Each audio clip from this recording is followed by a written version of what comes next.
Bonjour à toutes et à tous et bienvenue pour cette nouvelle vidéo, petite vidéo sur le suivi d'actualité.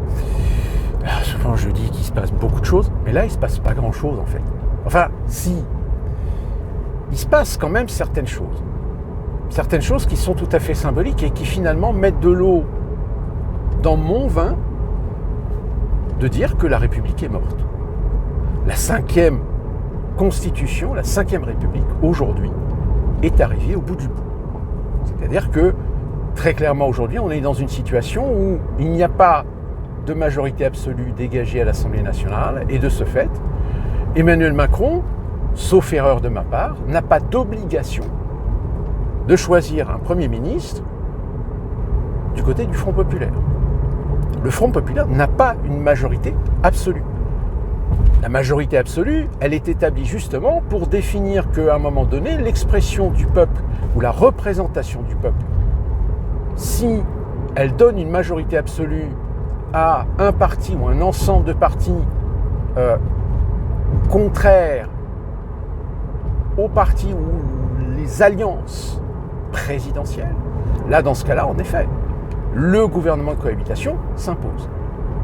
Mais là, le Front populaire n'a pas la majorité absolue, et qui plus est, le problème qui est en train de se poser, et d'ailleurs on commence à voir des divergences, c'est-à-dire qu'évidemment on a Panot, on a Aubry, etc., qui, elles, suivent le mouvement, c'est-à-dire elles disent que Mélenchon peut très bien être Premier ministre. C'est pas forcément lui qui va avoir le poste, mais il peut être candidat.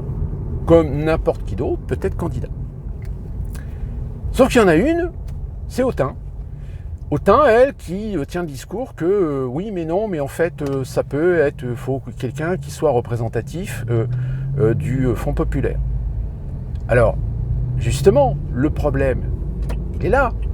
C'est que est-ce qu'on fonctionne sur une représentation équitable, c'est-à-dire peu importe le résultat du nombre de sièges obtenus par chaque parti de la coalition, et on essaie de trouver des gens pour former un gouvernement autour de quelqu'un qui peut être rassembleur?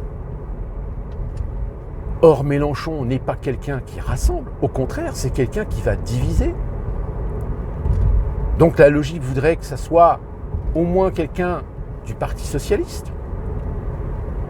Et après, tu mets dans le gouvernement des écolos, des LFI, des communistes, etc. pour faire, voilà, pour être véritablement dans l'esprit de coalition, d'entente, d'équilibre.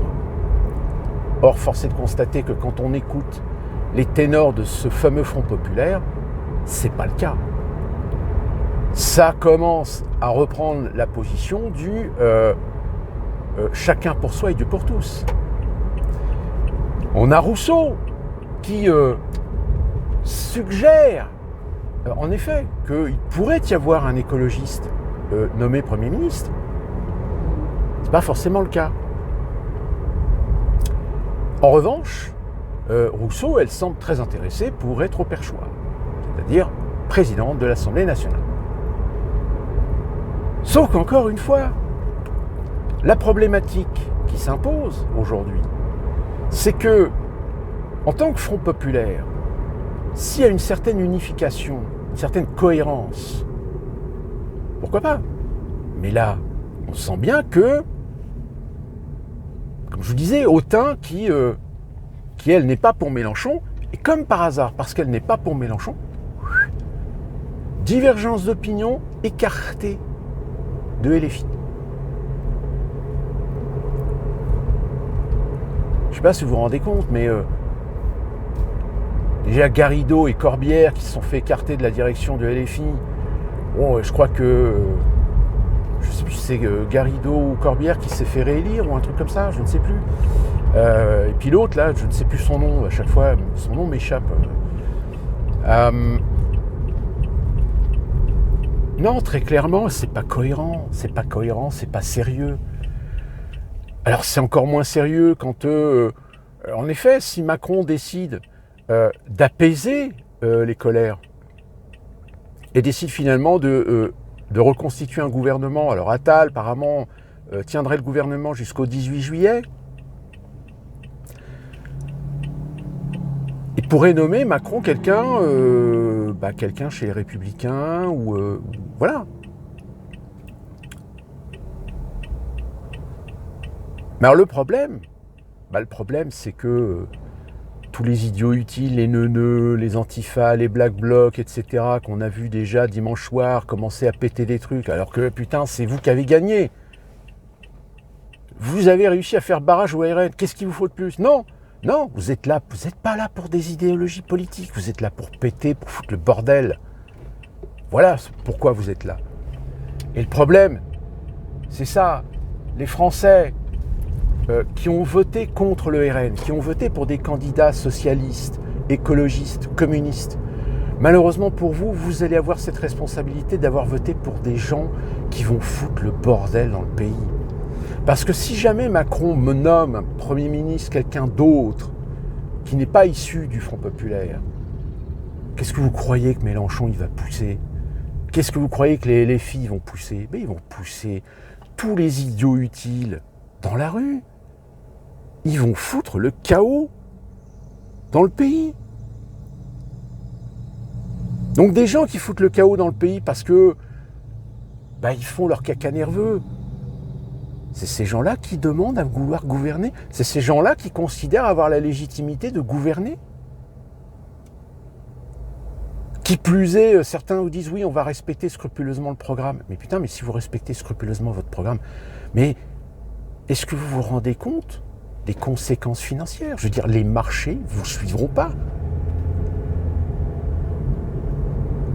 Ou alors peut-être que vous êtes justement complice du fait de mettre la France à genoux pour que l'Union européenne et le FMI, ainsi que la BCE, organisent la Troïka, comme ils ont fait en Grèce.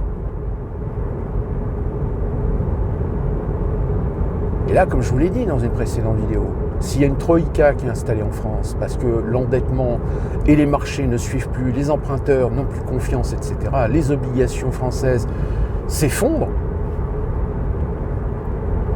là, je peux vous dire que c'est la mort du système social français. Tout va disparaître. Peut-être pas tout va disparaître, mais... Puis voilà, puis je veux dire, les images, moi j'ai vu les vidéos là sur la place de la République. Mais c'est quoi cette France là?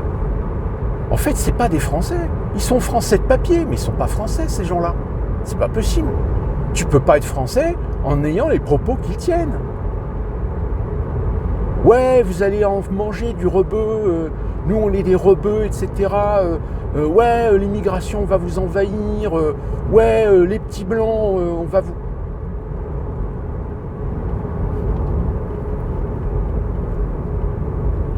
Rokhaya Diallo, alors... c'est sur SCI, je crois. Bompard qui parle de machin et du Front Populaire. Et tout d'un coup, Diallo, parce qu'ils ont fait une photo de groupe. Rokhaya Diallo qui ramène sa fraise, parce que c'est son fonds de commerce aujourd'hui. Il dit « Oh, c'est extrêmement lumineux. C'est extrêmement lumineux. » Et là, évidemment, Consigny, il a réagi. Il dit « Attendez, vous êtes en train de dire que c'est trop blanc. Donc ça veut dire que pour vous, il faut obligatoirement de la diversité. »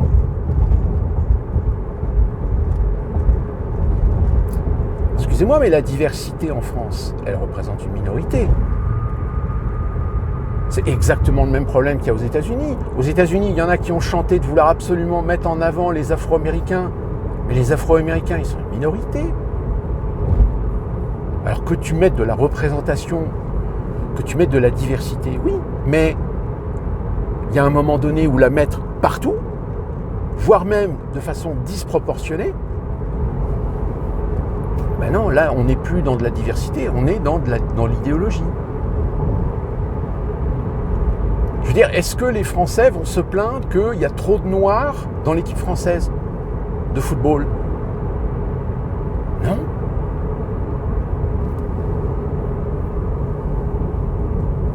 Alors surtout, ne posez pas la question pourquoi.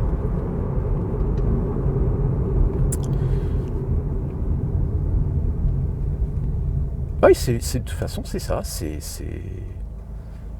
Moi, je vous ai parlé dans mes vidéos de la déliquescence de l'État, de la destruction de l'État-nation, parce que c'est le projet de l'Union européenne, ou tout du moins c'est le projet dans la construction d'un fédéralisme européen.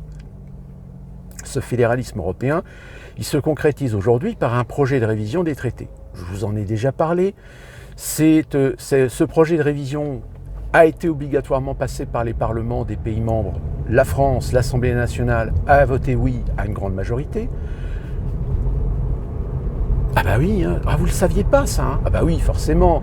TF1, BFM, France Télévisions, LCI, même CNews ne vous ont pas parlé du projet de révision des traités européens. Et pour cause. Allez voir sur ma chaîne, j'ai fait une vidéo sur ça. Ça vous serez peut-être informé. Mais la France, le problème, c'est que la France, avec l'Allemagne, c'est le plus gros contributeur. Or, la France, c'est un pays qui a encore une capacité, à un moment donné, de jouer le Gaulois. Le Gaulois réfractaire. Donc, le Gaulois réfractaire, il faut le tuer. Et comment le tuer? Si ce n'est faire en sorte de cultiver une culture de l'État nourricier, de l'État subventionné, de la politique de la main tendue, de la diversité, de l'immigration, de la solidarité, pour diviser le pays.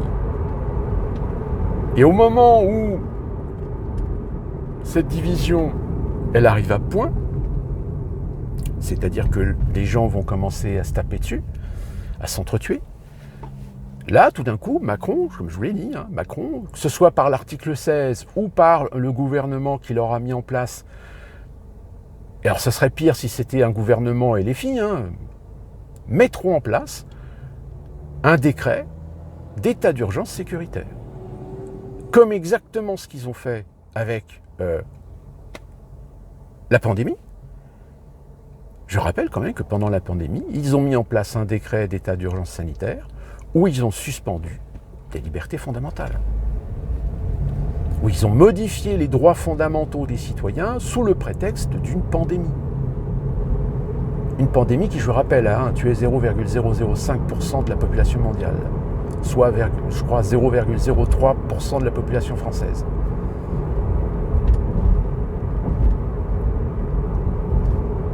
Et c'est passé. Est-ce que les Français ont bronché? Est-ce que les Français sont descendus dans la rue? Non. La peur. La peur est une arme qui fonctionne très très bien. Et preuve en est, c'est que la peur d'un fascisme, d'une dictature, d'un racisme fantasmé contre le Rassemblement national a fonctionné. C'est-à-dire que même des gens un peu lucides qui se disent « Oui, mais non, mais le Rassemblement national, parti raciste, etc. Ah oui, regardez, il y a des gens il y a des candidats, ils ont tenu des propos racistes. » Oui, la chienlit, mais les chienlits, il y en a partout. Les chienlits, il y en a du côté des macronistes, des chienlits, il y en a du côté des LFI, des chienlits. C'est même pire, c'est qu'il y a même des chienlits qui maintenant sont élus députés. L'autre, là, Arnaud, là. Déliquescence, je vous dis, déliquescence. Faire en sorte de mettre à des fonctions qui nécessitent quand même d'avoir des gens responsables, matures, avec de l'expérience, etc. Tout ça, ces 30 dernières années, ça a été balayé. C'est-à-dire qu'on a fait monter des arrivistes, des ambitieux, des égoïstes, des égocentriques, mais qui sont incompétents. Alors l'avantage, c'est que mettre des incompétents à ce niveau-là, ça a un intérêt. Ça veut dire que vous savez qu'ils vont faire des conneries, et du fait qu'ils vont faire des conneries, ça va être ce qu'on appelle des leviers. C'est-à-dire que c'est des gens à qui on va dire « Attention, t'as fait des conneries là, donc on t'a à l'œil. Si tu fais pas ce que je dis, on a les outils et les moyens de te dégager. Minuit militari. Exactement le même procédé qu'il y a aujourd'hui dans les institutions auprès de gens très haut placés, que ce soit des présidents, que ce soit des premiers ministres, que ce soit des hommes politiques, que ce soit des députés, des sénateurs. Ce sont des gens qui savent que il y a des organismes qui savent des choses sur eux. Ou même si ce sont des gens très bien propres sur eux, ils savent pertinemment qu'on peut monter un scandale sur leur dos. Même si c'est faux. De toute façon, aujourd'hui, on le voit bien, l'impact médiatique, l'impact des réseaux sociaux, etc., peuvent détruire une carrière alors que la personne n'a strictement rien à se reprocher. Et que même quand la justice finira par dire non, faute de preuves, faute d'éléments tangibles, etc., la personne est déclarée innocente. Mais vous aurez toujours des cons pour dire oui, de toute façon, il a été accusé de machin, donc c'est la preuve que. Oui, mais la justice, elle a dit le contraire. Oui, mais la justice, elle est complice. Elle est pourrie.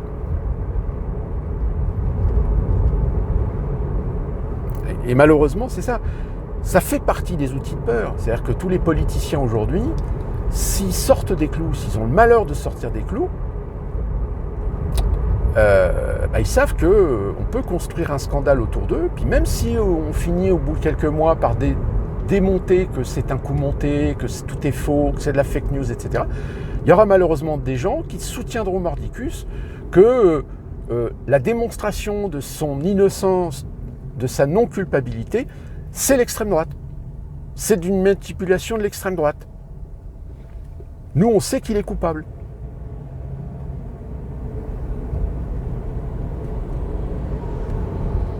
En revanche, des gens qui sont douteux, mais qui servent la sauce, qui servent la soupe, ces gens-là, ils peuvent continuer à faire leur merde. De toute façon, ils ne seront jamais menacés. Ils seront toujours couverts. C'est même pire.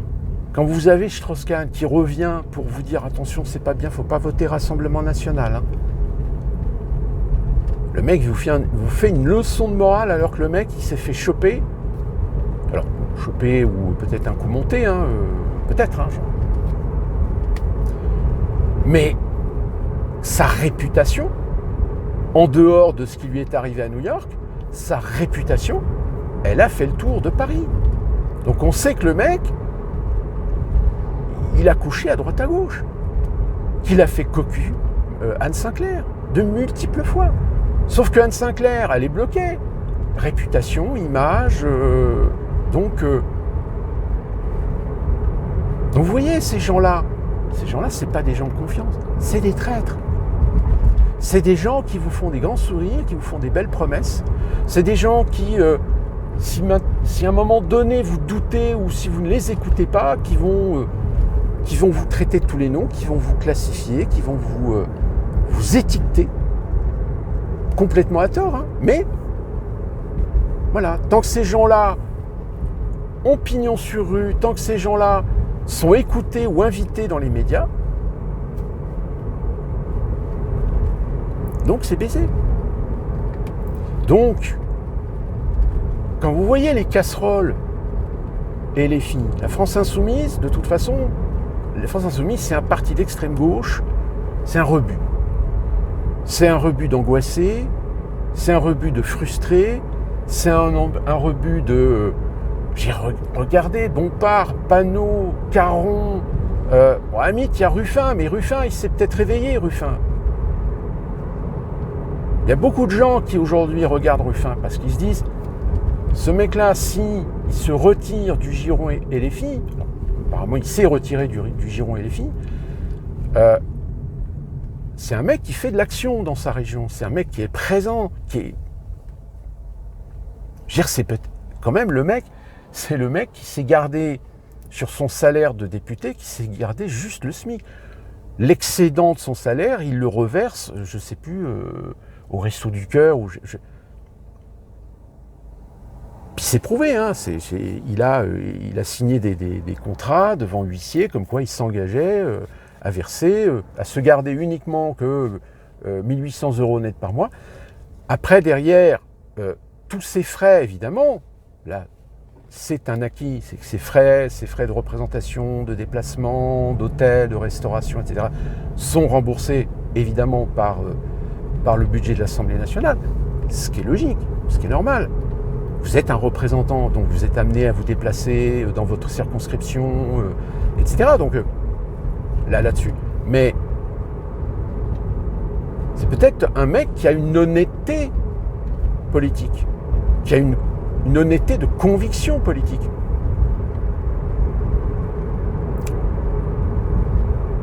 Mais vous verrez, de toute façon, tôt ou tard, Ruffin, il va devenir dangereux parce qu'il est trop authentique. Tout du moins, il a l'image de quelqu'un d'authentique. Et ça passe pas, c'est pas bien. Donc, à partir du moment où vous comprenez ça, j'ai envie de dire, qui que vous mettez à l'Assemblée nationale, qui que vous mettez à Matignon ou à l'Élysée, de toute façon, le cercle, il est fermé. Le cercle, il est fermé, c'est-à-dire que quelqu'un comme Alcellino, par exemple, restera toujours invisible. Tant qu'il restera invisible, ça sera très bien. Alors, vu qu'il y a une accélération, vu qu'il y a un besoin de remettre de l'Europe un peu partout dans certains pays européens qui sont là un petit peu tendance à se dire ouais, peut-être que finalement l'Europe c'est peut-être pas si bien. Il y a une accélération aujourd'hui. Pourquoi ? Parce que les européistes, ils ont peur que à un moment donné, les États-Unis finissent, parce que leur dollar s'affaiblit, parce que leur dollar risque d'être menacé, de flinguer l'Union européenne. Et donc de flinguer l'euro, par la même occasion. Donc ça, c'est des éléments de réflexion. Et à partir du moment où vous comprenez ça, vous vous dites que vous êtes dans la merde. Alors on verra, mais déjà on sent bien que la France insoumise est en train de foutre le bordel, est en train de tirer la couverture dans le Front populaire, et les gens vont encore se rendre compte que finalement, tout ça, c'était de l'esbrouffe. Et que finalement, le Front populaire va finir par exploser intérieurement, alors pas à l'Assemblée nationale, parce que l'Assemblée nationale, ils ont tout intérêt à garder l'image, mais... Enfin voilà. Affaire à suivre. D'ici là qu'on se retrouve pour une prochaine vidéo. N'hésitez pas, commentaire, pouce bleu. Et nous, on se retrouve très bientôt.